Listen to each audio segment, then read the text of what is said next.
अयोध्या पहुंचते ही मैं राज्य का सारा भार भरत को सौंप दूंगा। फिर अपने महाराज की आज्ञा और धर्म की बेड़ियों से बंधा भरत अपनी पत्नी के साथ राष्ट्र की उन्नति के लिए अश्वमेध यज्ञ करवाएगा।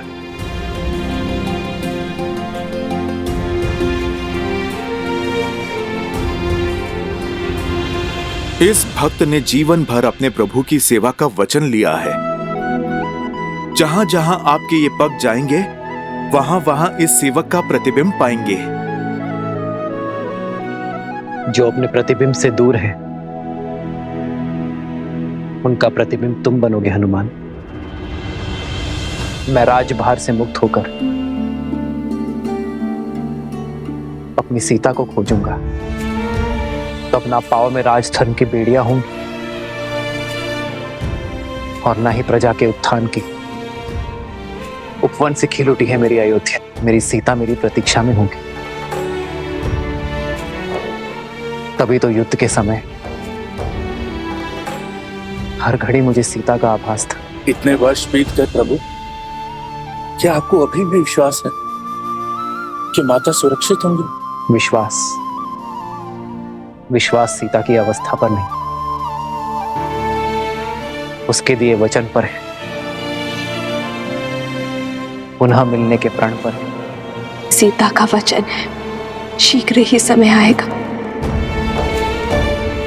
जब अयोध्या से हर मलिनता नष्ट हो जाएगी, जब राम राज्य एक बार फिर राम सीता को साथ देखेगा। और जब तक ये वचन पूरा नहीं होगा मेरी सीता को कुछ नहीं हो सकता।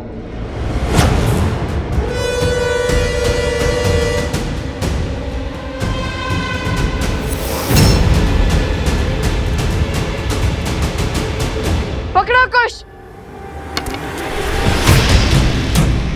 छोड़ो मुझे, छोड़ो। मारो भैया। छोड़ो, छोड़ो मुझे, छोड़ो। कुश।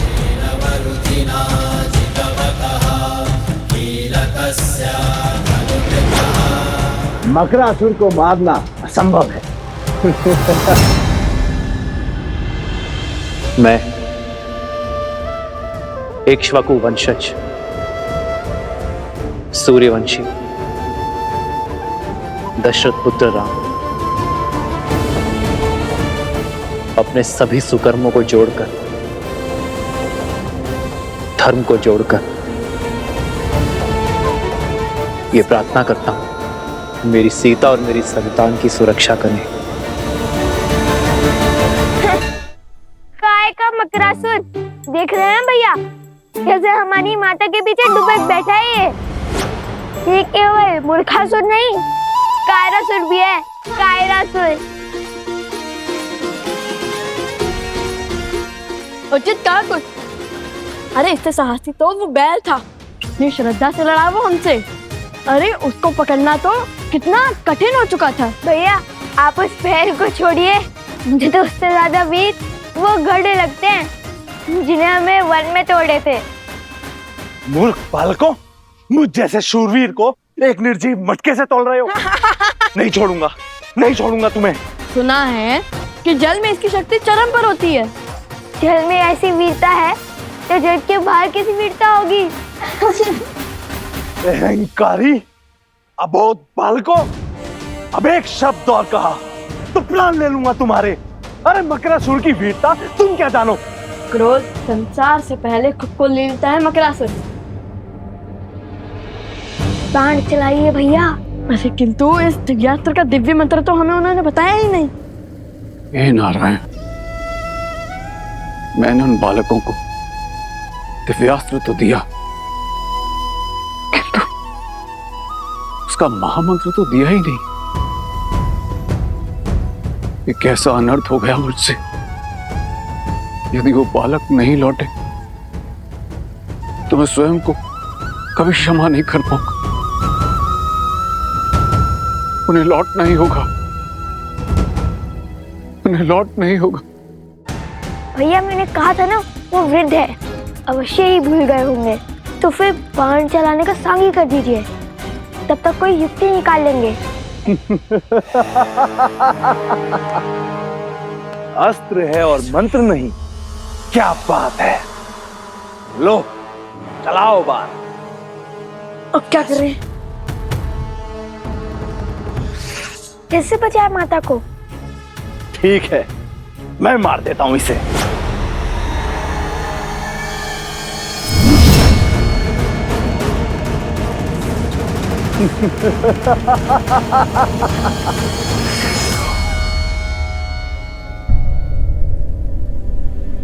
वृक्ष पे बस हरा पत्ता बचा है। लगता है लव कुश मकरासुर से पार नहीं पा सकते।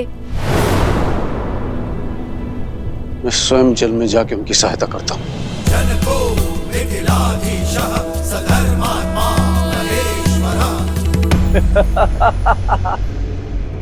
शत्रु का संहार केवल अस्त्र से नहीं, उसके साथ बोले जाने वाले दिव्य मंत्र से होता है। क्या तुम्हारे पिता ने तभी नहीं सिखाया तुम्हें?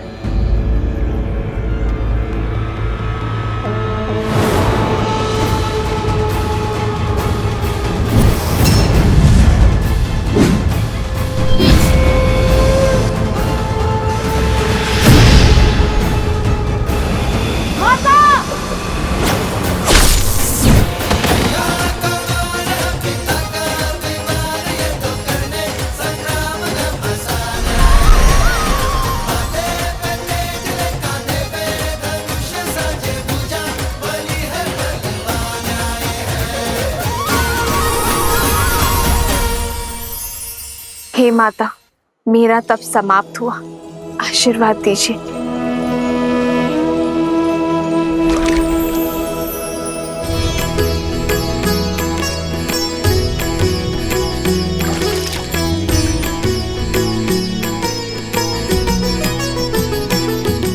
हो लव कुश बल अतुलित बड़े भाई, धीर वीर लव कुश माता, माता।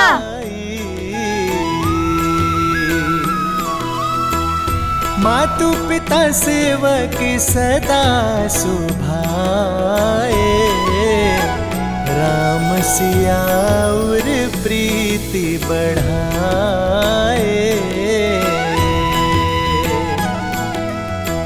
पिता बिनु नित राम ही ध्यावे, मातु सिया पर छत्र फरावे।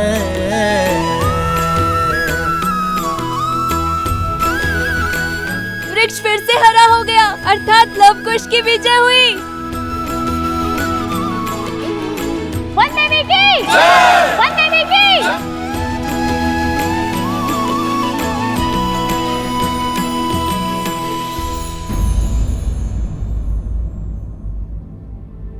अब तुम दोनों बताओगे कि जब मैं तप में थी तब क्या क्या हुआ?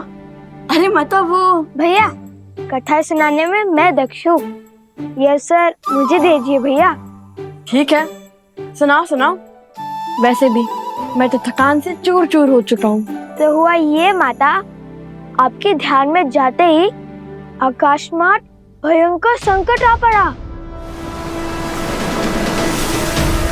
और वैसे भी आपके पुत्र तो भगवान वाल्मीकि के शिष्य हैं, वो थोड़ी ना संकट से घबराते हैं।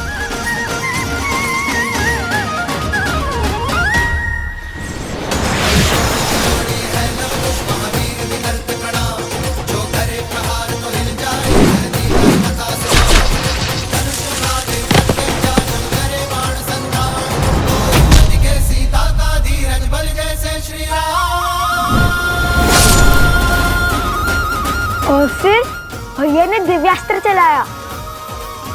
भैया, आपको तो दिव्यास्त्र का मंत्र याद ही नहीं था ना? फिर आपने दिव्यास्त्र का उपयोग कैसे किया? जिनका नाम जपने से सारे कार्य संपन्न हो जाते हैं, जिनकी भक्ति से भव सागर भी तर जाते हैं, जिनके नाम में तीनों लोक समाया है, हर तप हर जप समाया है, जिनके नाम से बड़ा ना कोई मंत्र न ही तंत्र, उन श्री राम का नाम लेकर मैंने ये दिव्यास्त्र चलाया है। अद्भुत भैया, आपने तो मुझे सोच में डाल दिया था। सुना माता, ऐसे रक्षा की भैया ने आपकी। मैंने नहीं, हम दोनों ने बचाया है आपको। बातों बातों में तो मैं आपको वृद्ध के बारे में बताना ही भूल गया, जिसने हमें वो दिव्यास्त्र दिया, मकरासुर का वध करने में सहायता की, जिनके मार्गदर्शन के बिना उन मकरासुर की त्वचा को भेदना असंभव था। किसकी बात कर रहे हो तुम दोनों? मिथिला नरेश महाराज जनक।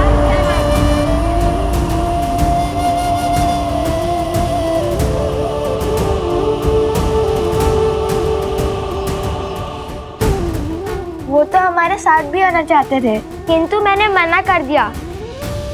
बड़े वृद्ध हो चुके हैं ना वो, इसीलिए। किंतु अभी भी नदी तट पर आपकी प्रतीक्षा कर रहे हैं वो। उन्होंने कहा कि जिस स्त्री ने तुम जैसे पुत्रों को जन्म और संस्कार दिए, उनसे मिले बगैर वो कहीं नहीं जाएंगे। शीघ्रता से चलिए माता, वे अभी भी हमारी प्रतीक्षा कर रहे होंगे।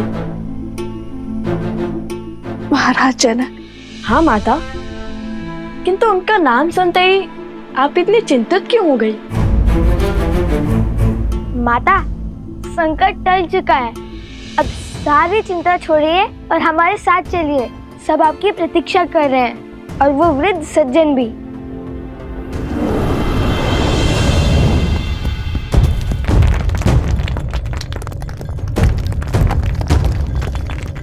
ये क्या हो रहा है?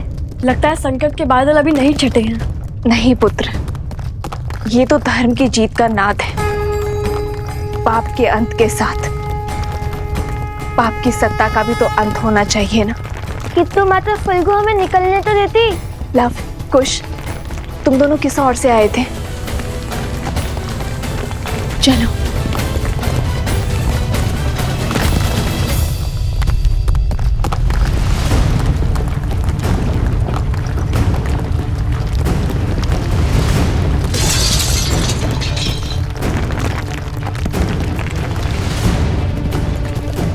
भूमि हिल रही है।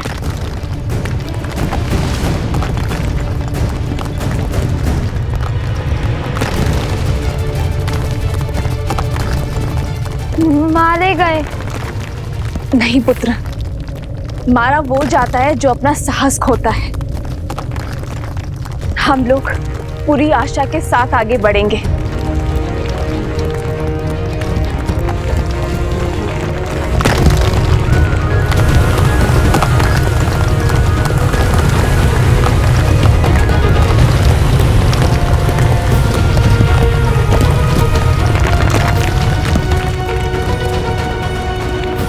कहाँ रह गए ये लोग? अब तक तो उन्हें आ जाना चाहिए था।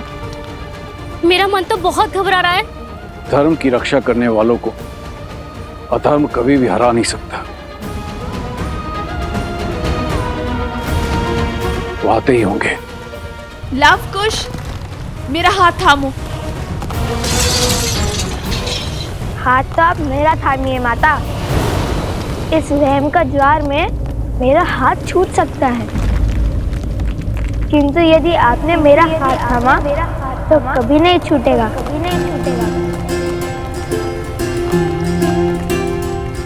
माता, आप कुछ का हाथ थामिए और मैं आपका हाथ पकड़ता हूँ।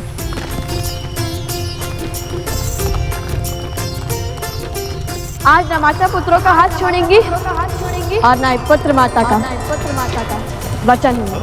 रघुकुल रीत सदा चली आई,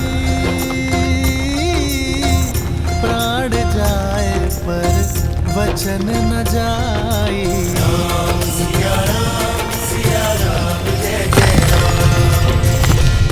अधर्म तो मर गया, अब धर्म और मर्यादा की रक्षा आप करना फाल्गु माता।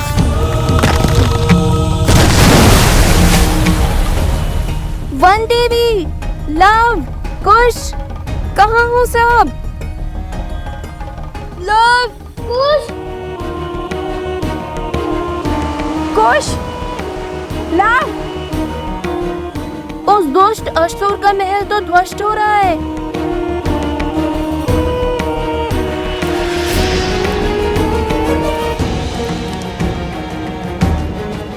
कहीं लव कुश और वन देवी को कुछ कुछ नहीं होगा, उन्हें लौटेंगे।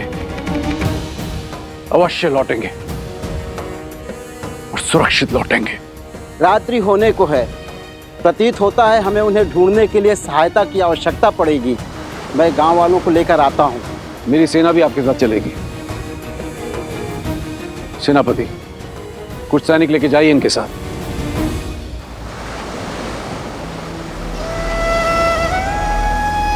हे नारायण, रक्षा कर।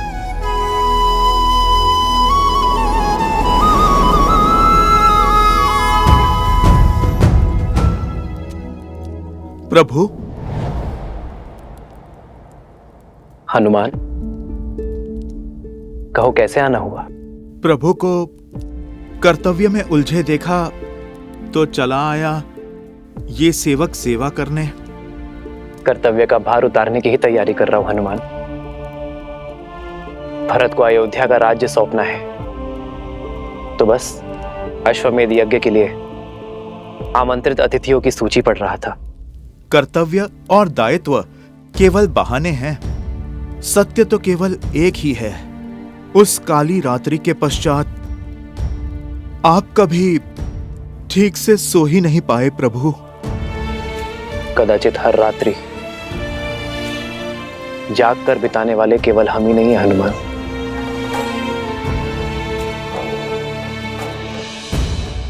महाराज जनक,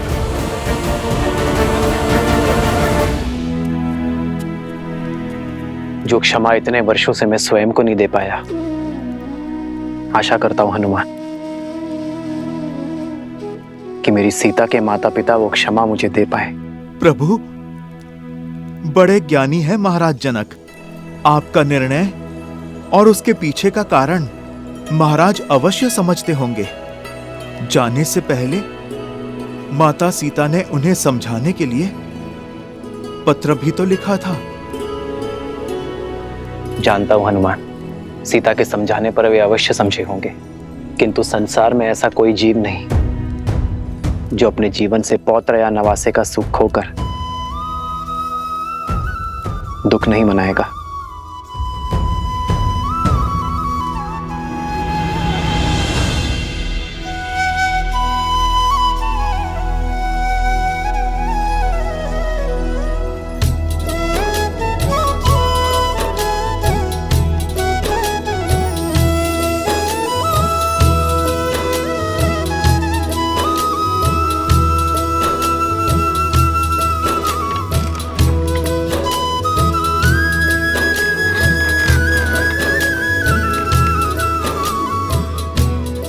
आनंद आ गया।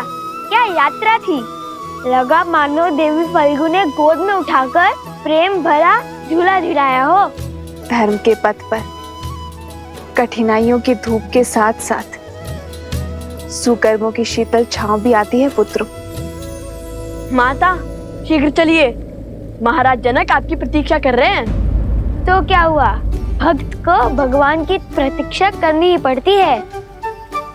वन देवी है, इतनी सरलता से थोड़ी ही ना जाएंगी कि माता। चले माता। नहीं,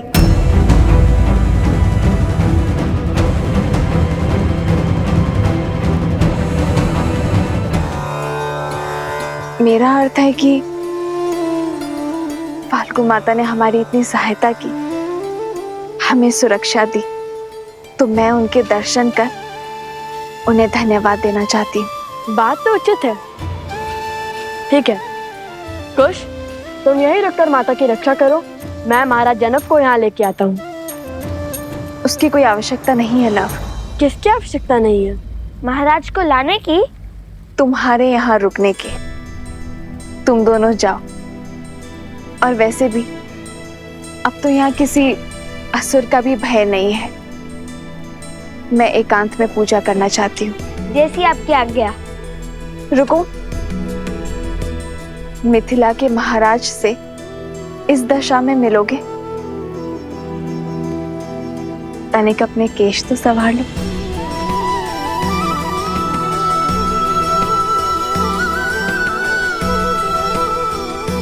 देखो अब कितने सुंदर दिख रहे हो। और हाँ, याद रहे महाराज जनक मेरे पिता के समान है, तो उनके आदर में कोई कमी नहीं रहनी चाहिए। समझे तुम दोनों? समझे लो भैया, पूरे सम्मान से बात करना। ये लव के लिए नहीं, ये उपदेश तुम्हारे लिए था नटखट। समझ गया।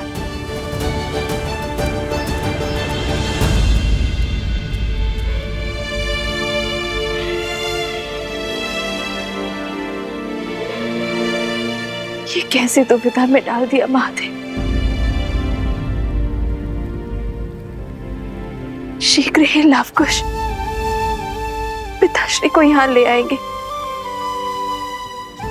और यदि उन्होंने मुझे यहाँ ऐसे देख लिया तो नहीं, जब तक मेरे पुत्र को उनका नाम अयोध्या में उन्हें सम्मान नहीं मिल जाता,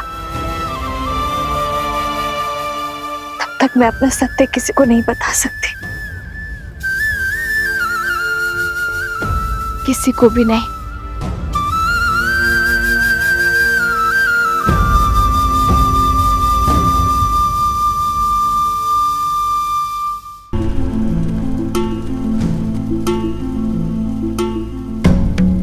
वन देवी और उनके पुत्रों ने हमें उस दुष्ट मकरासुर के आतंक से मुक्त किया है। हमें उनकी विजय ने दूसरा जीवन दान दिया है। हमें भी थोड़ी सहायता करने का अवसर प्रदान कीजिए महाराज। धर्म का मार्ग तो सबके लिए खुला है। सेनापति जी, हमारी सेना की एक टुकड़ी को कहिए कि इस क्षेत्र में चारों ओर फैल जाए। मुझे किसी भी मूल्य में दोनों बालक और वन देवी चाहिए, और हमारी सेना की एक टुकड़ी जल के भीतर भी जाएगी, जिसका नेतृत्व हम स्वयं करेंगे।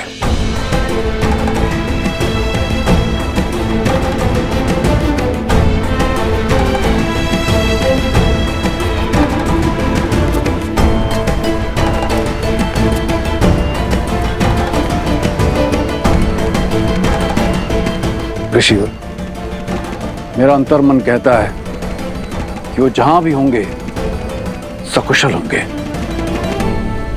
महाराज,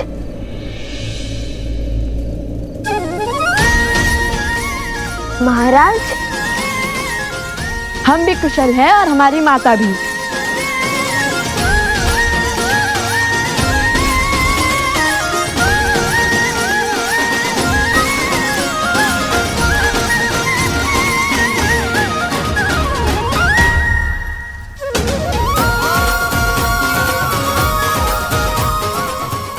अरे, झील में तो पहले ही भीगे हैं, अब क्या अपने आंसू से भी भिगोएंगे हमें? जानता था असंभव को संभव करके ही लौटोगे, विजयी होकर लौटोगे। जब उस राक्षस का महल ध्वंस हुआ, तब भी तुम्हारे बल पर हमें संदेह नहीं हुआ, किंतु वन देवी कहाँ है? सुरक्षित है। देवी फल्गु की प्रार्थना कर रही हैं। धन्यवाद जो करना है उन्हें। किंतु मैंने तो भूल से तुम्हें महादिव्य मंत्र दिया ही नहीं। फिर मकरासुर का वध कैसे किया तुमने? दिव्य मंत्र नहीं मिला तो क्या हुआ? हमारे पास तो सदैव ही श्री राम की भक्ति की शक्ति रहती है। मैंने श्री राम का नाम लिया और वो बाण साधा, और उसने मकरासुर का वध। श्री राम के नाम में अत्यंत शक्ति है।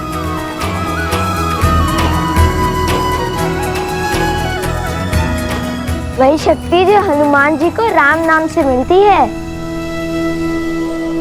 ऐसा प्रतीत हो रहा है कि तुम दोनों राम और राम कथा के प्रशंसक हो, भक्त हो उनके। पूरी कथा सुनी है या? सुनी है महाराज, हमें राम कथा का एक एक शब्द कंठस्थ है। हमसे बड़ा राम भक्त इस संसार में कोई दूसरा नहीं है।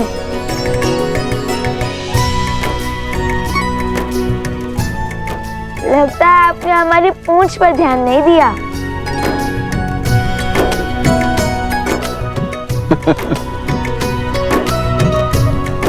अर्थात सीधा प्रतिस्पर्धा हनुमान जी से है ना? प्रतिस्पर्धा होती तो कब के जीते होते, क्योंकि लव कुश हनुमान जी से भी बड़े राम भक्त हैं। जब भी संकट में होते हैं तो श्री राम का नाम लेते हैं, श्री राम का अनुसरण करते हैं। और जब भी दुख के बादल छाते हैं तो देवी सीता का नाम लेते हैं।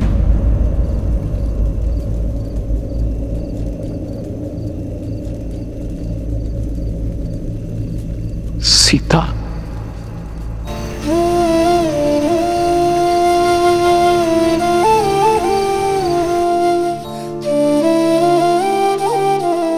पिताश्री, समझ गया, पुत्री की स्मृति में दुखी हो गए। माता कहती है कि पुत्री पिता का घर छोड़ पति का संसार बसाती है, इसलिए पिता की प्रिय होती है। किंतु आपकी पुत्री तो पूरी अयोध्या की प्रिय बन गई, श्री राम की अर्धांगिनी बन गई। भला आपको कैसा दुख, कैसी चिंता? आप चिंतित ना हो महाराज, हम शीघ्र ही अयोध्या जाकर श्री राम और देवी सीता को आपकी कुशलता का क्षम पहुंचाएंगे। अयोध्या? हाँ, अयोध्या, आपकी पुत्री का राज्य, उनका घर, जहाँ वो श्री राम के साथ सुख से रहती हैं।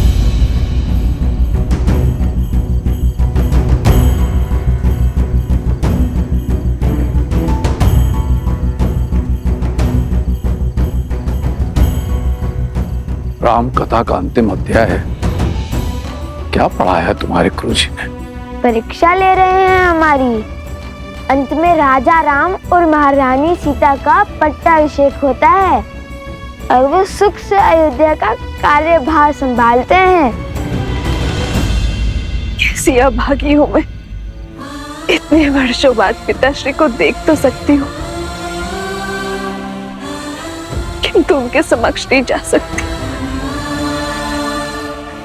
उनके चरण स्पर्श नहीं कर सकती, सुख दुख के बोल नहीं बोल सकती, उन्हें उनके नातियों का परिचय नहीं दे सकती।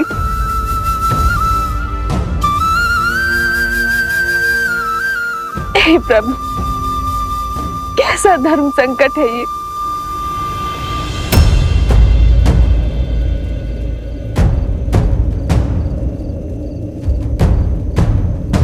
क्या करें आप ऋषि कुमार? हमारी माता ने कहा कि आप उनके पिता समान हैं, तो आप हमारे नाना हुए, और नातियों का उनके नाना से आशीर्वाद लेना उनका धर्म भी है और अधिकार भी। मुझे क्षमा करना पिताश्री, मैंने आपसे अपने नातियों के साथ खेलने का सुख, उनके बालपन में अपनी संतान का बालपन जीने का सुख, उन्हें कथाएं सुनाने का सुख, उनके मुख से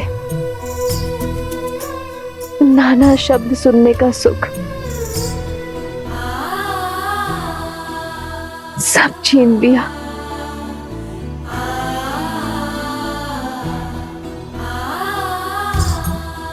कितने अभागे हैं मेरे लवकुश, जो मिथिला के ज्ञान से वंचित है। ननिहाल में उन्हें मिलने वाले प्रेम से दूर रह गए मेरे लवकुश। अब तो साक्षात देवी सीता के पिता और श्री राम के ससुर हैं। हमें शीघ्र ही उनसे भेंट करने का आशीर्वाद दे दीजिए ना। आशीर्वाद के लोभ से प्रणाम? हाँ, जानता हूँ, लोग से प्रणाम करना बुरी बात होती है। किसी के आगे नतमस्तक केवल सम्मान के लिए हुआ जाता है, किंतु मुझे लोभ आशीर्वाद का नहीं, श्री राम और माता सीता से मिलने का है।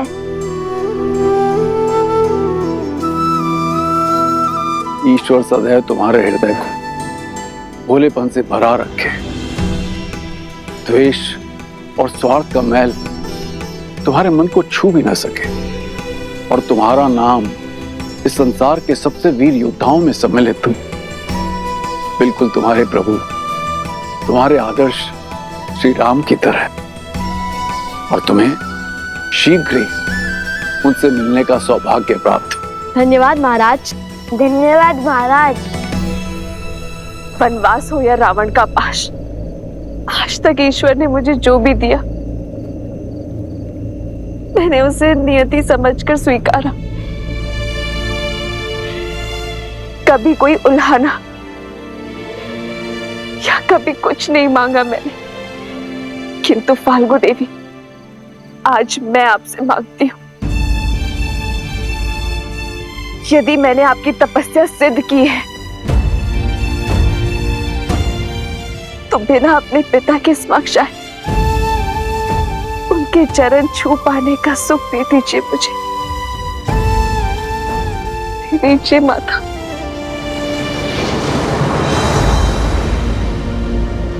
तुम दोनों से मिलकर लगता है कि तुम दोनों मेरे अपने हो, मेरा अपना अंग। जाने की इच्छा तो नहीं हो रही, किंतु जाना होगा, समय हो चला है। क्या तुम मेरे जाने से पूर्व मुझे अपनी माता से मिलवा सकते हो? मैं उनके दर्शन करना चाहता हूँ। अवश्य, क्यों नहीं। मुझे भी वन देवी के दर्शन करने हैं पुत्र। हाँ हाँ, हमें भी वन देवी के दर्शन करने हैं। आइए, माता इस ओर है। लव, कुश, तुम दोनों जाके वन देवी को ले आओ, तब तक हम कूच की तैयारी करते हैं। कुश, तुम इनके साथ जाओ, मैं माता को लेकर आता हूँ। ठीक है भैया। आइए। अद्भुत युद्ध किया है तुमने कुश। अवश्य तुम्हारे धनुष में कुछ विशेष है। लो, खुद ही देख लो।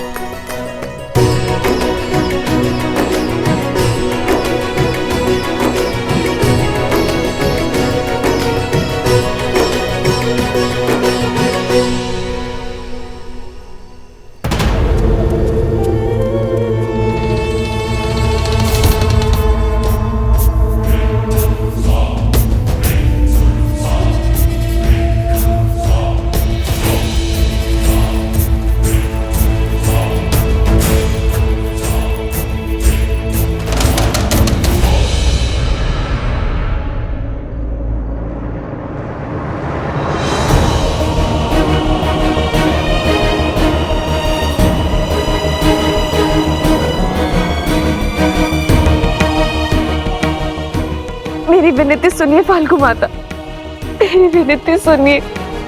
सोमकरण, सोमकरण।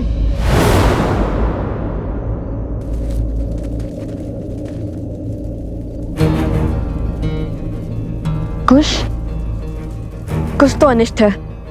या अवश्य ही कुछ की कोई शरारत होगी। आप सब यहीं रुकिए, मैं आता हूँ। सैनिकों, लव के साथ जाओ।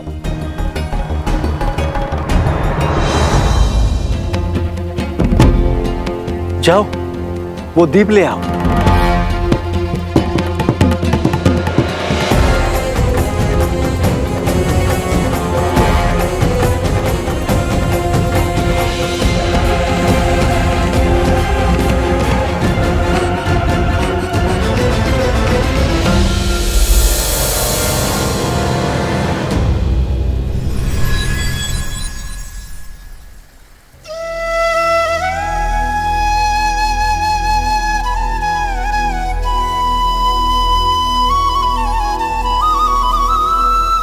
वन देवी, आपके दर्शन पाकर हम धन्य हुए।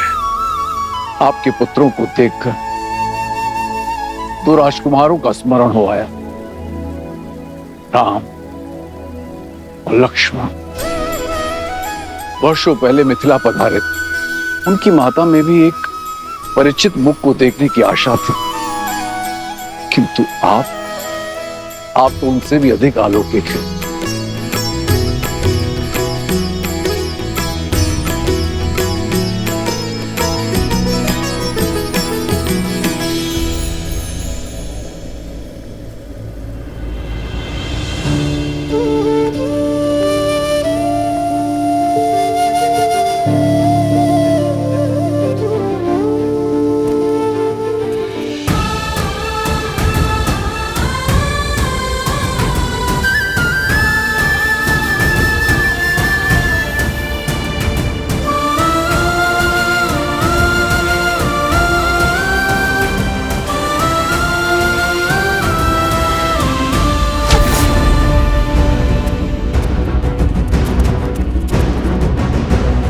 उस और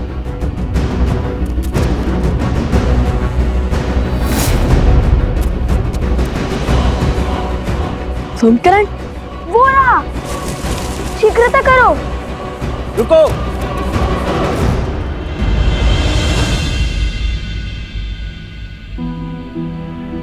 आप सब यहाँ?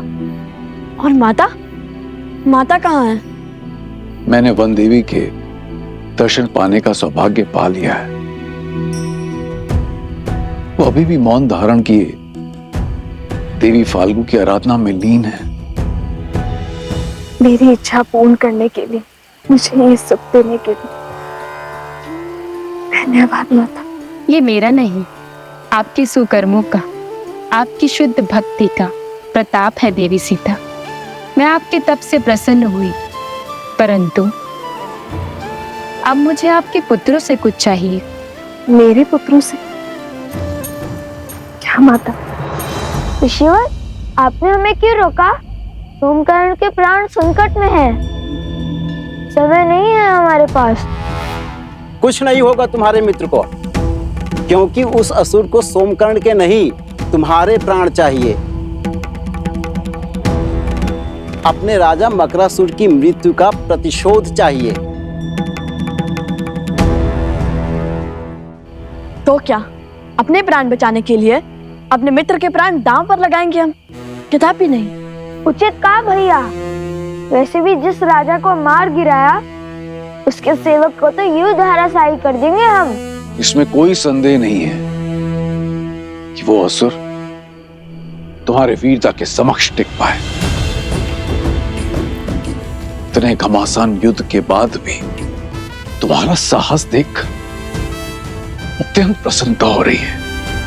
ये मेरा सौभाग्य होता यदि मुझे तुम्हारे साथ युद्ध करने का अवसर मिलता। किंतु हमारे तो आपसे कोई पैर ही नहीं है, फिर आप क्या हमारे साथ युद्ध करना चाहते हैं? कुश, वे हमारे साथ असुरों से युद्ध करना चाहते हैं, हमारे विरुद्ध नहीं। ओह, परंतु आपकी आयु? जानता हूं, वृद्ध हो चुका हूं, इसीलिए तुम्हें संकोच, किंतु मैंने इस आयु तक जो अर्जित किया है उसकी सहायता अवश्य लेना।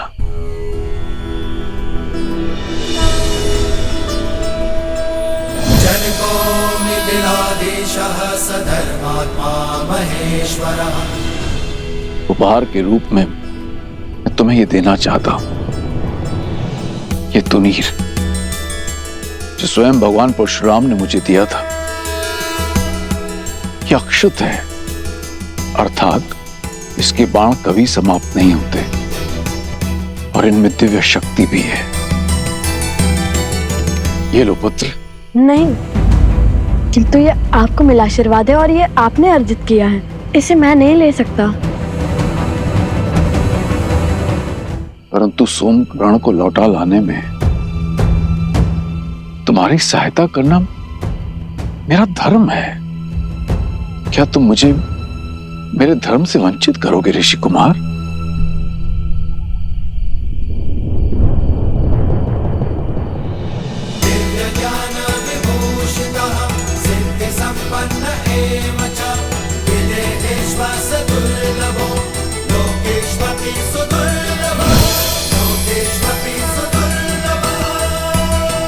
विजयी भव। अब आप जाइए महाराज, और हमारे लिए चिंतित ना हो। हाँ, यदि श्री राम ने चाहा तो हम शीघ्र ही ये भेंट लौटाने आएंगे।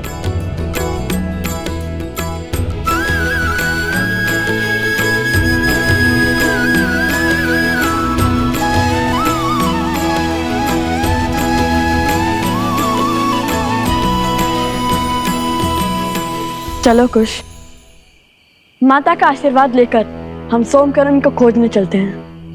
अभी तुम्हारे कार्य शेष हैं। माता फल्गु तुमसे कुछ चाहती हैं। हमसे? हमसे क्या?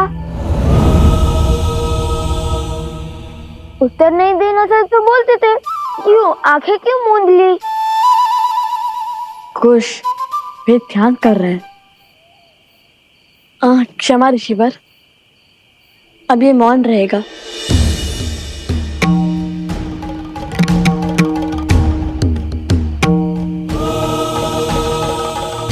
आदेश दे देवी, क्या करना है मेरे पुत्रों को।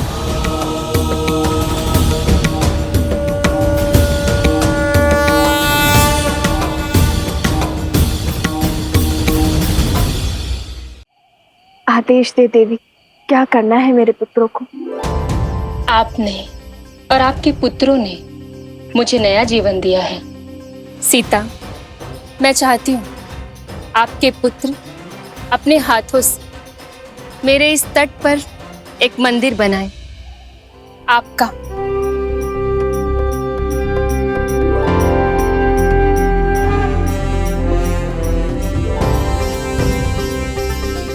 माता फल्गु चाहती हैं कि उनके तट पर वन देवी के मंदिर की स्थापना की जाए। क्या? और मंदिर का निर्माण करेंगे लव कुश। वन देवी की, वन देवी की, वन देवी की, वन देवी की। वहाँ क्या हुआ? ऋषि असुरी के तप में मेरी इच्छा जानने की शक्ति, उन्होंने ये इच्छा सबको बता दी। आपका आभार माता। जो भी श्रद्धालु आपके मंदिर में आकर आपके दर्शन करेगा, उसे लव कुश जैसे ही संस्कारी पुत्रों की प्राप्ति हो।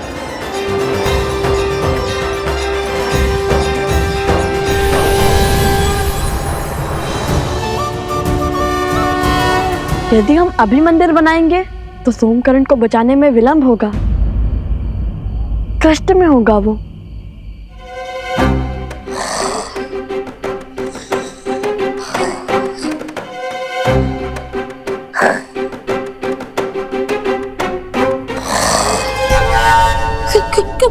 कौन है?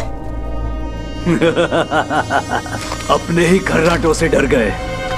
कहने को तो तुम लोग लव और कुश के मित्र हो, और इतने कायर। कितने सालों से भूखे हो, पूरी थाली चट कर गए। मैं ही मूर्ख हूं जो तुम्हारे हाथ में धनुष देख के तुम्हें कुश समझ बैठा था। मन तो करता है तुम्हें अभी खा जाऊं, किंतु रक्त केतु अपना उद्देश्य पूरा करने के लिए तुम्हारा उपयोग करना चाहता है। रक्त केतु? वो मायावी असुर जो रक्त बहने पर मरता नहीं है, बल्कि अपना रक्त बढ़ाता जाता है। वो दूसरों के रक्त पर ही पलता है, उसके रक्त की एक एक बूंद चूस लेता है। तुम्हें लव कुश की शक्ति का बोध नहीं है? वो किसी भी स्थिति परिस्थिति से लड़कर मुझे खोज लेंगे। यही तो चाहता है रक्त केतु। लव और कुश उन तक पहुंचे, यहाँ आए।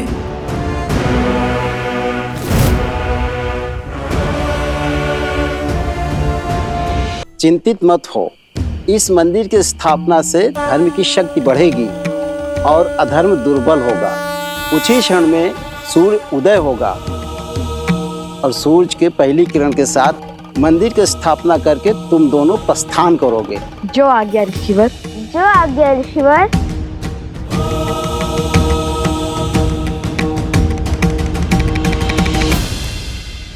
माता,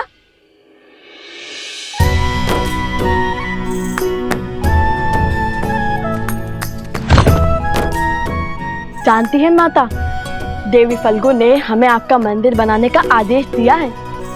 आदेश नहीं, सौभाग्य कहिए भैया।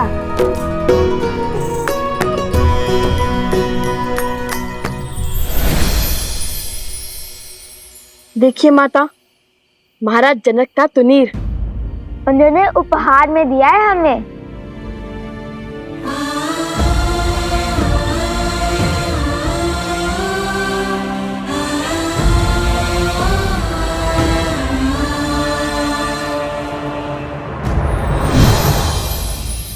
सोमकरण को लौटा लाने में हमारी सहायता के लिए भेंट दी है उन्होंने।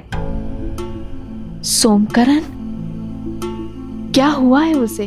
माता, मकरासुर का एक असुर सैनिक उसे उठा ले गया।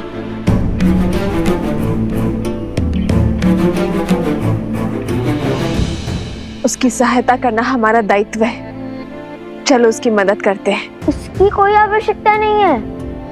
मेरा मतलब है कि ऋषि अश्विनी ने पहले मंदिर बनाने और फिर भोर की पहली किरण के साथ सोमकरण को खोजने का आदेश दिया है, जिससे धर्म की शक्ति बढ़ेगी और अधर्म दुर्बल होगा।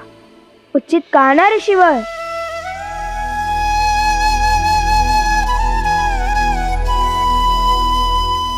ऋषिवर सोमकरण? चिंतित ना हो देवी, लवकुश सोमकरण को अवश्य खोज लाएंगे, किंतु देवी फल्गु की इच्छा पूरी किए बिना उनका यहाँ से प्रस्थान अनुचित होगा।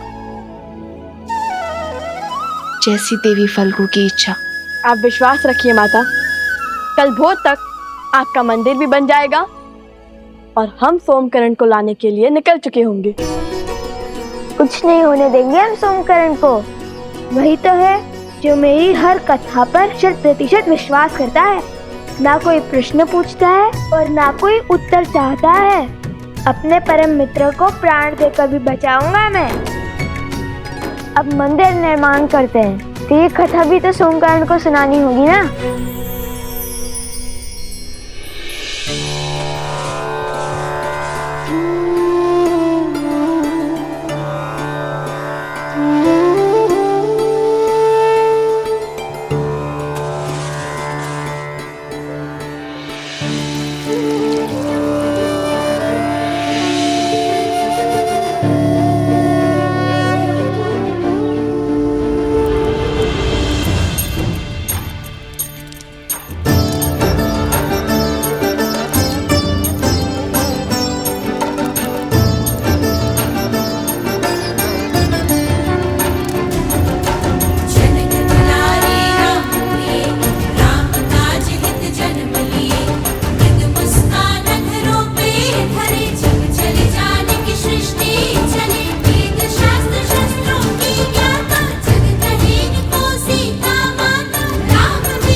ऋषिवर, हमने वनदेवी का तो आभार प्रकट कर दिया है, अब बारी उनके पुत्रों को धन्यवाद देने की है।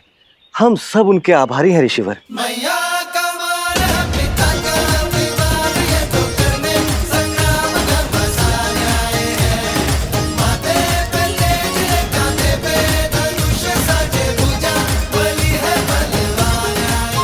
देख रहे हो भैया, पहले तुनीर, अब ये सीधा मंदिर। माता ने क्या कहा था कि धर्म के पथ पर धूप भी होती है और छांव भी। समझ गया।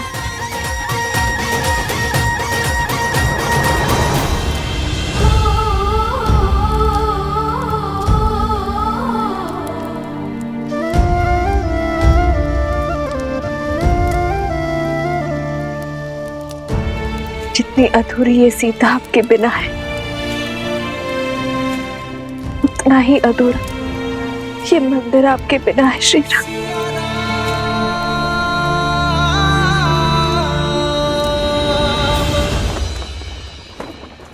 क्षमा करें प्रभु, मुझे नहीं लगता कि भरत भैया आपका ये आदेश स्वीकार करेंगे। प्रभु, वो प्राण दे देंगे, किंतु आपके रहते वो अयोध्या का सिंहासन नहीं स्वीकारेंगे।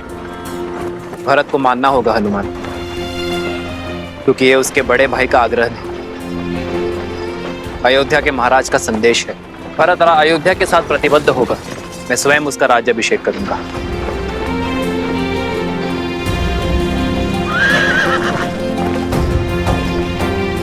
रथ क्यों रोका सारथी?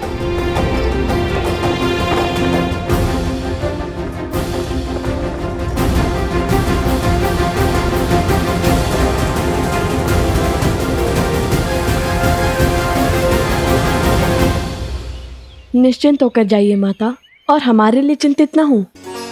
हम शीघ्र ही आश्रम पहुंच जाएंगे, वो भी सोमकरण को लेकर।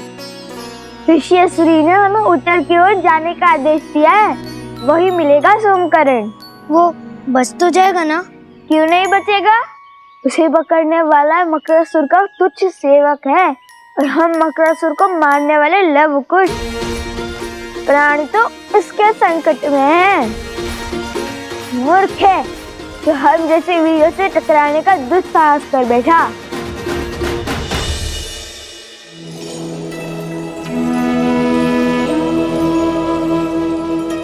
अपना ख्याल रखना। जी माता।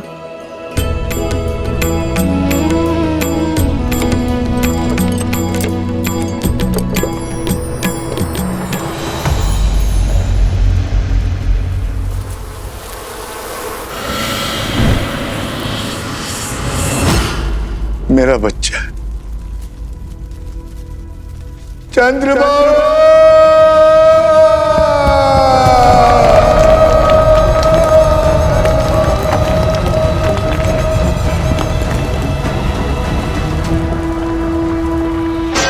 चंद्रबाबू, चंद्रबाबू, मेरे पुत्र।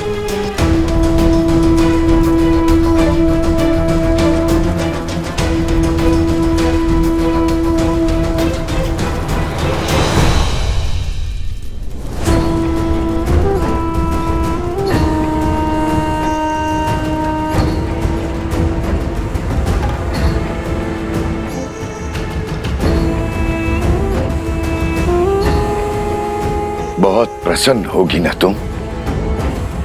प्रसन्न होगी ना अपने पति को छलकर अपने पत्नी धर्म से विमुख होगा? अरे जिसके प्राण ले लिए उसके लिए विलाप का स्वांग क्यों? तुमने मारा है मेरे पुत्र को, तुमने।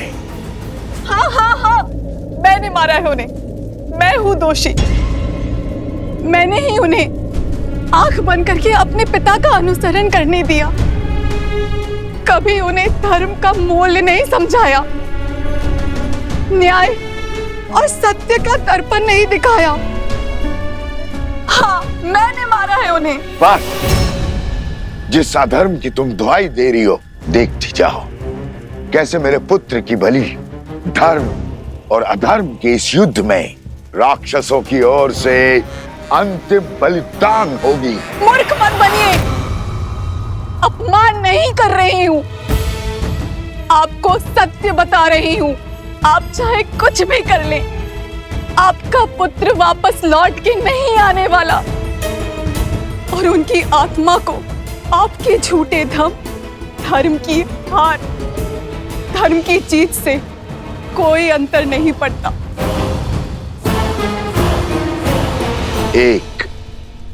केवल एक कार्य था तुम्हारा, ब्रह्म मंत्र का जाप, उसमें भी मात खा गई। इतनी सरलता से शत्रु के बहकावे में आ गई, अपना धर्म भूल उनके धर्म का गुणगान करने लगी। जो स्वयं शस्त्र नहीं उठा पाते वो सदा नारी को अपनी ढाल बनाते हैं। लोक अपवाद और शंका से नारी का चरित्र मलिन करते हैं। आज मैं पद्मा अपने संचित सभी पुण्यों के बदले आपको श्राप देती हूँ कि जिस नारी को आप खिलौना समझते हैं वही आपका अंत करेगी।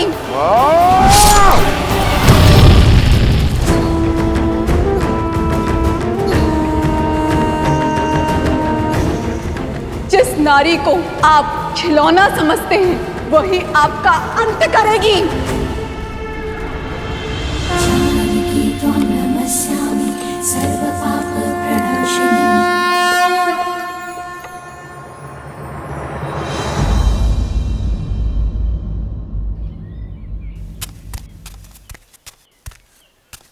कुश कुश, हाँ, चाल में शीघ्रता लाओ कुश, हमारे पास इतना भी समय नहीं है। भैया वो देखिए आम। काम के बारे में सोचो कुछ, काम के बारे में सोचो। सोम किस अवस्था में होगा? भूखा होगा। उसे पीड़ा में छोड़ हम भोजन कैसे कर सकते हैं? चलो चलो।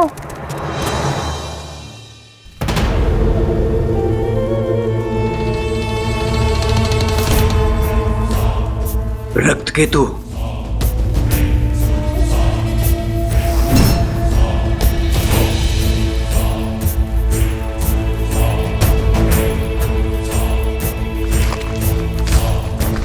मत मारो मुझे, छोड़ दो।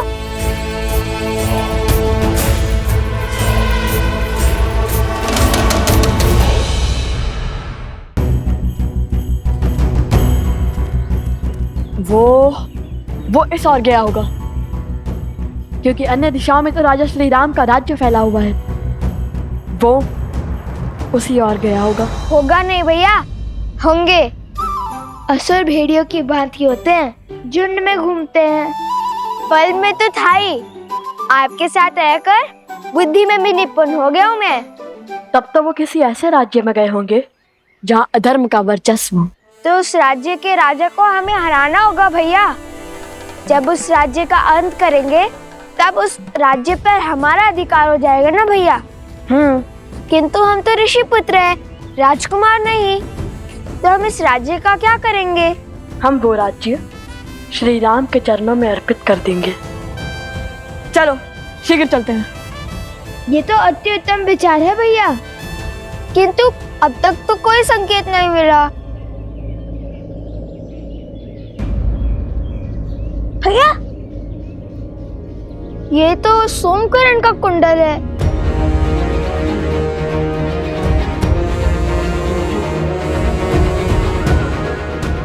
अर्थात वो उसे इसी ओर ले गए होंगे। सचेत रहो भैया। श्री राम के चरणों में राज्य रखने से पहले ही हमें संकेत मिल गया। चलो अब हम केवल श्री राम की बातें ही करेंगे।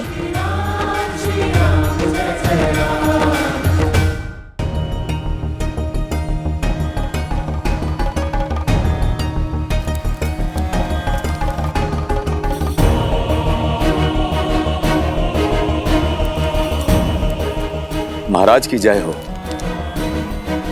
ये यज्ञ कैसा रे सुमंत? आपके भाई पितृ यज्ञ कर रहे हैं श्री राम।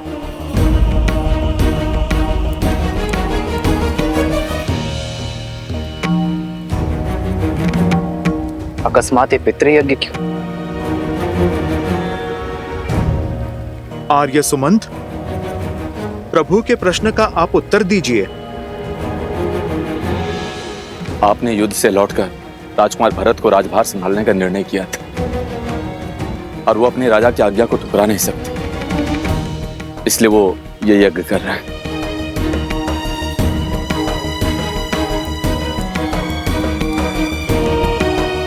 पितृ यज्ञ से प्रभु का राजकाज छोड़ने का क्या अर्थ है?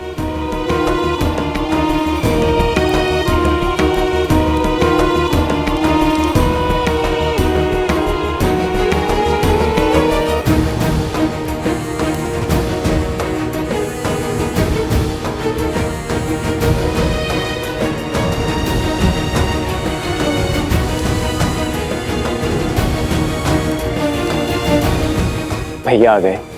अंतिम आहुति आरंभ कीजिए गुरुदेव।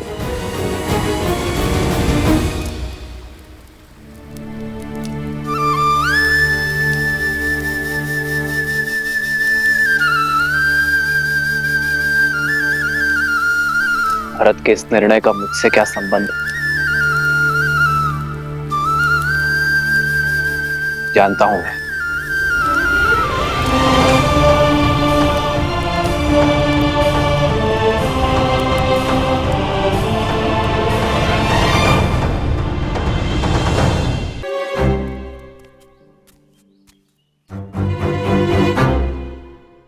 क्या हुआ? कोई संकेत मिला क्या? मिला, किंतु संकेत नहीं, प्रश्न। यदि युद्ध जीते तो राज्य श्री राम के चरणों में रख देंगे, है ना? हाँ, किंतु इतना कठिन कार्य हम करेंगे कैसे? राज्य में बसे घर, वन, उपवन, नदियाँ, गौशालाएं सब उठाकर कैसे धरेंगे श्री राम के आगे? चलिए मान लीजिए हमने हनुमान जी की बातें राज्य को अपने कंधों पर उठा भी लिया, तो भी लेकर कैसे जाएंगे? और मान लो जैसे तैसे ले ही गए, तो क्या इस राज्य को अयोध्या के ऊपर ही रख देंगे क्या? ये प्रश्न भी श्री राम के लिए बचा के रखूं। हाँ, यही उचित रहेगा। कह देंगे कि हम तो प्रण से बंधे हैं, हम तो राज्य ले आए। अब आप बताइए, आपके चरणों को राज्य पे रखे या राज्य को आपके चरणों पे रखे? तुम क्या सच में इतने मूर्ख हो? नहीं, पर भूख से ध्यान भटकाने के लिए बात ही बना ली।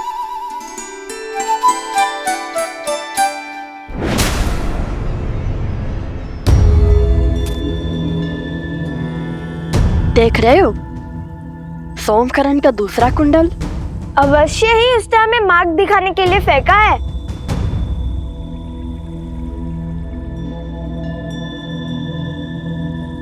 कुश! लव भैया, तुमसे भूल हुई है, मैं तो केवल एक ऋषि कुमार हूँ। भयभीत क्यों होते हो? ना मैं तुम्हें मारूंगा ना खाऊंगा। तुम मनुष्य को खाते हो? एक बार मेरी ओर देखो तो सही, जान जाओगे कि मैं क्या क्या खाता हूँ और क्या क्या करता हूँ।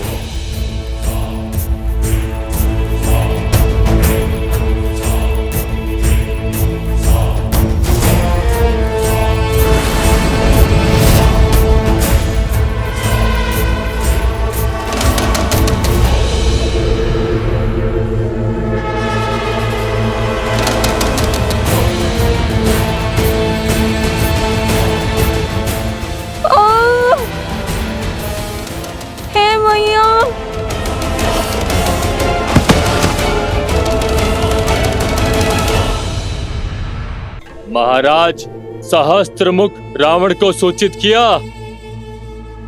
आने दो उन्हें और देखने दो रक्त केतु की शक्ति। जो कार्य तुम्हारा मूर्ख मकरासुर नहीं कर पाया वो मैं करूंगा। लवकुश को अब तक इसके कुंडल मिल गए होंगे, शीघ्र वो यहाँ आएंगे और इस मायावी गुफा में लुप्त हो जाएंगे।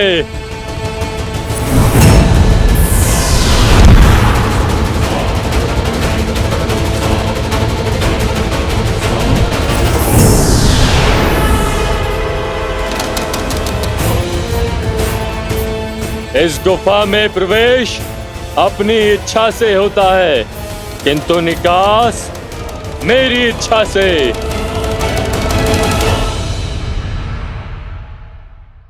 लो भैया, लो। इतना क्यों चिल्लाते हो? ये देखो, ये तो सोमकर्ण का वस्त्र है। हम उचित मार्ग पर हैं। चलो। ओम पूर्णमस्य पूर्णमादाय पूर्णमेवावशिष्यते।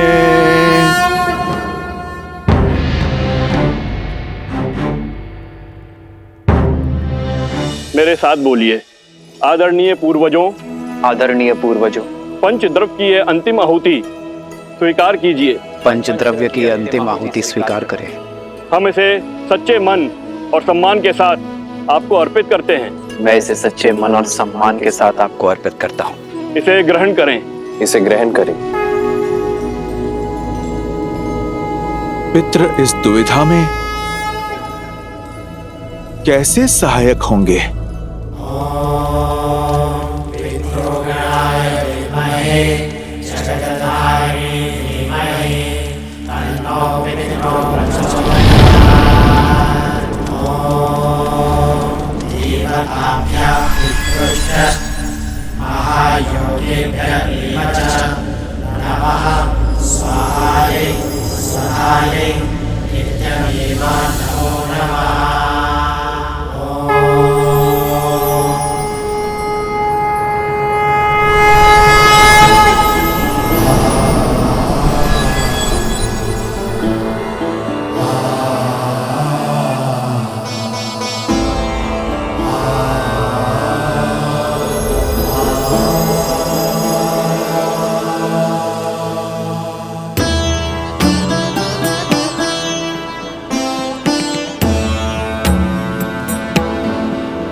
महाराज दशरथ, महाराज अज, महाराज दिलीप, महाराज रघु और सभी इक्ष्वाकु पूर्वजों, अपने वंशजों की प्रार्थना सुनने के लिए धन्यवाद। आपके कुल को आपके मार्गदर्शन की आवश्यकता है।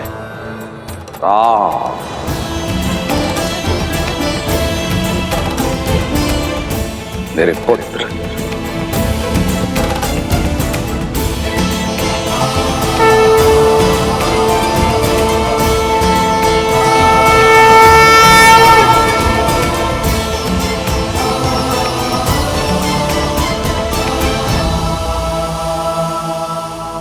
प्रणिपात पिताश्री। आयुष्मान भव पुत्रो। आप सबको भी मेरा प्रणिपात।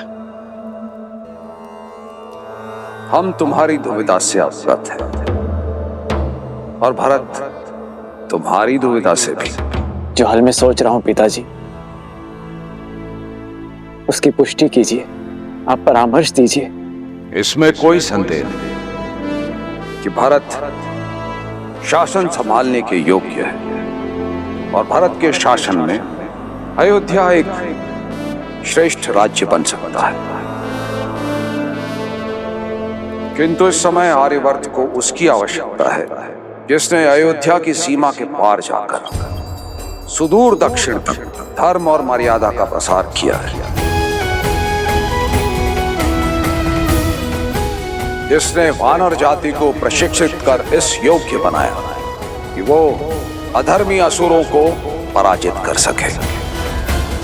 आज अयोध्या को आवश्यकता है धर्म की स्थापना करने वाले राम की। राज्य को प्रगति देना और अपने पूर्वजों को गति देना तुम्हारा कर्तव्य है राम। यदि राम और उसके पुत्र अयोध्या के सिंहासन पर नहीं बैठेंगे तो रघुकुल का सम्मान और हमारा मान धूमिल हो जाएगा। श्री राम श्री राम श्री राम श्री राम। हम तुम्हारे सभी पूर्वज गति नहीं पा पाएंगे पुत्र राम। हमने तो तुम्हें उचित मार्ग दिखा दिया, अब उस पर चलना ना चलना तुम्हारा चयन है। मंगल भवन मंगल हारी, द्रवहु सुदर्शन आयुष्मान भव पुत्रो। वज्र बिहारी। धर्म की जय हो, सूर्य वंश की जय हो।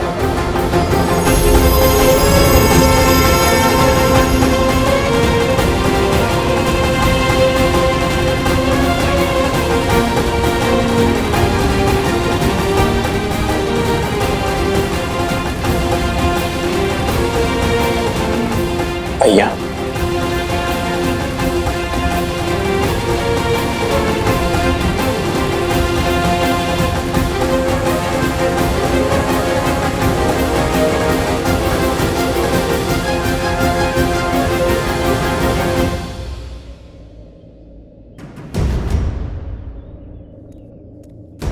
यहाँ तक तो ले आया सोम, फिर आगे क्या फेंका होगा? धोती और फिर कॉपिन। क्या कह रहे हो? बाद में अगर धोती मिली तो उसे लौटा देंगे। कुश, चलो।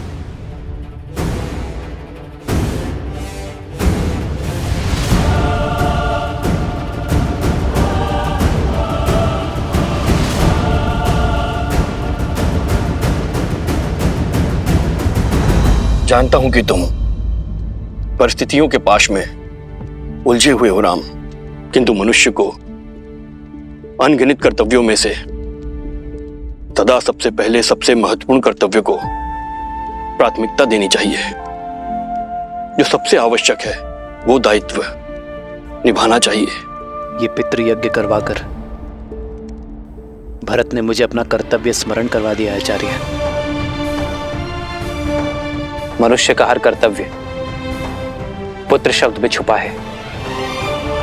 जो पुत्र अपने पूर्वजों को पू नाम के भयावह नर्क से ना उभारे, उस पुत्र का जीवन अधूरा है। और उसी अधूरे जीवन को पूर्ण करने के लिए आपका दूसरा विवाह आवश्यक है।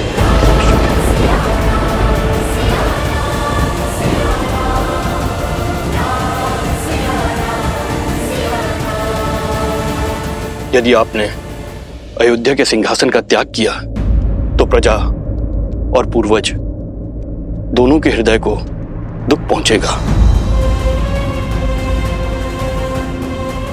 मेरे कथन पर विचार करना राम।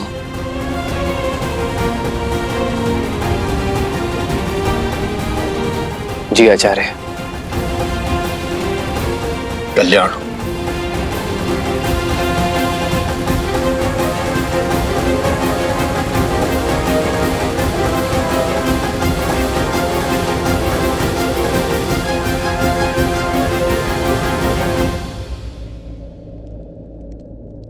प्रभु, संसार को उभारने वाले प्रभु श्री राम आज स्वयं किस धर्म संकट में फंस गए हैं?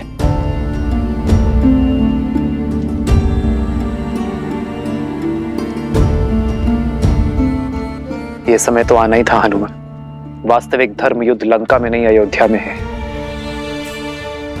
मैंने अपना कर्तव्य निभाने के लिए सीता का त्याग तो कर दिया, अपने हृदय से सीता को दूर कभी नहीं कर पाया। कारण चाहे जो भी हो, यदि आज मैंने दूसरा विवाह किया तो ये समस्त समाज इसे अनुचित उदाहरण मान स्त्री के विरुद्ध अन्याय करता रहेगा। यदि धर्म की मूरत सीता को अन्याय मिला तो ये समूची स्त्री जाति कभी न्याय नहीं पा सकेगी हनुमान। प्रभु, तब तो सीता मैया को लौटने का अवसर मिलना चाहिए। इतने वर्षों आप दोनों ने जो तप किया, अब उसका फल आपको मिलना चाहिए प्रभु। सोमकरण अवश्य ही भीतर बंदी होगा।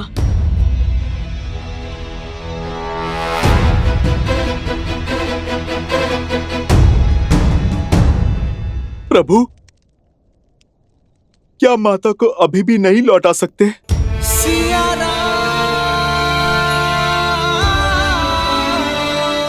अभी भी असुर और असुरी सोच जीवित है हनुमान। अधर्म को जड़ से निकालने में अब भी समय है। हमारी छोटी सी भूल लोक अपवाद की चिंगारी को भड़का सकती है।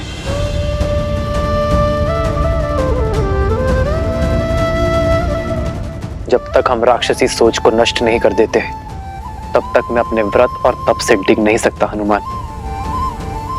और तब तक मेरी सीता और संतान अयोध्या नहीं लौट सकते।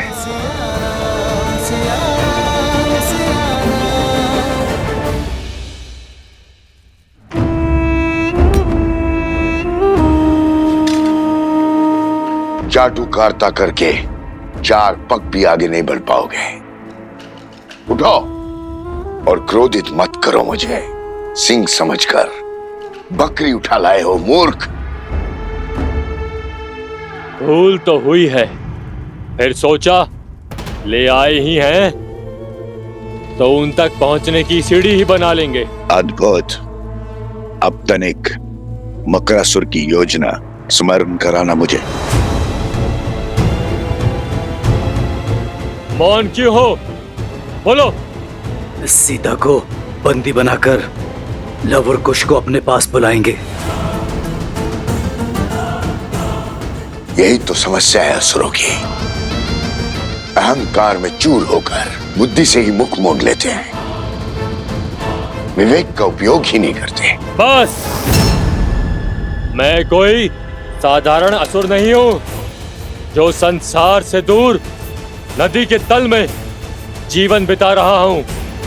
मैं रक्त केतु हूं जो आज उन बालकों का संहार करेगा, आपके भ्रम को तोड़ेगा। इस मायावी गुफा में एक बार प्रवेश किया तो निकल नहीं पाएंगे वो दोनों, और इस गुफा को बिना दिव्य अस्त्र के भेदना असंभव है। शत्रु पर वार करने से पहले उसकी पहचान जान लेना आवश्यक है रक्त केतु।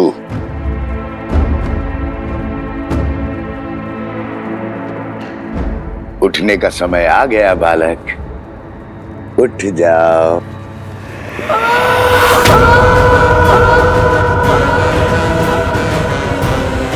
ये तो सोमकरण की ध्वनि है।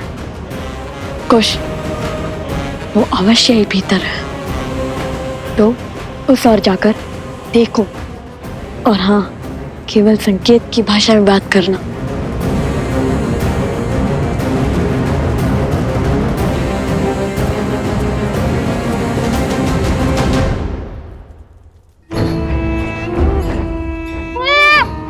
जीवित रहने की इच्छा है तो सुनो, तुम्हारे वो दो मित्र हैं, लव और कुश। तुम जानते हो वो दोनों कौन हैं? वो वन देवी के पुत्र। और ये वन देवी कौन है? लव कुश की माता।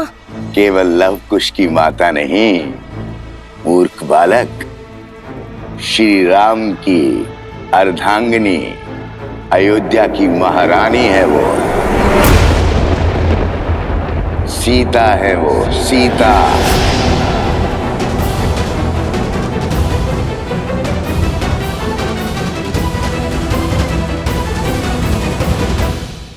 अब यदि मेरा कहा मानोगे तो जीवित छोड़ दूंगा, अन्यथा नहीं। तो जो कहूंगा वो करोगे ना? हाँ। उत्तम।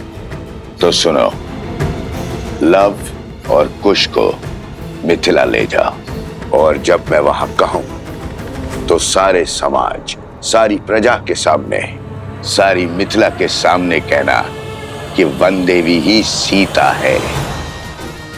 मेरे आदेश पर यह सत्य संसार के सामने प्रकट करना, अन्यथा तुम्हारा मस्तिष्क विस्फोट से शत विशत होकर बिखर जाएगा। ऐसे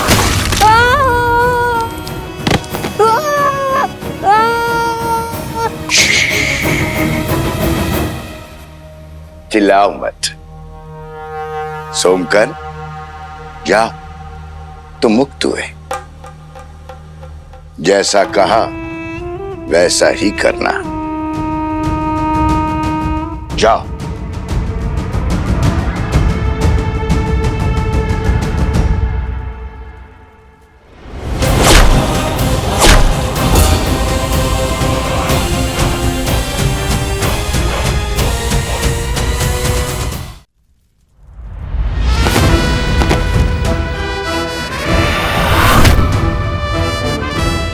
चिंतित मत हो सोमकरण, हम आ गए हैं। तुम क्यों आ गए?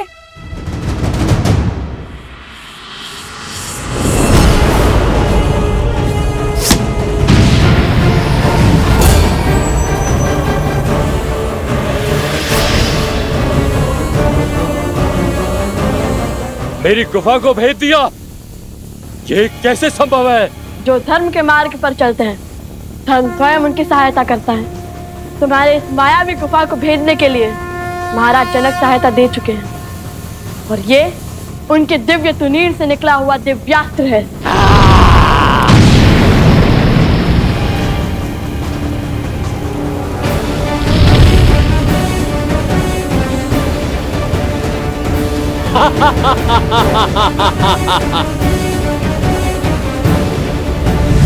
उठो!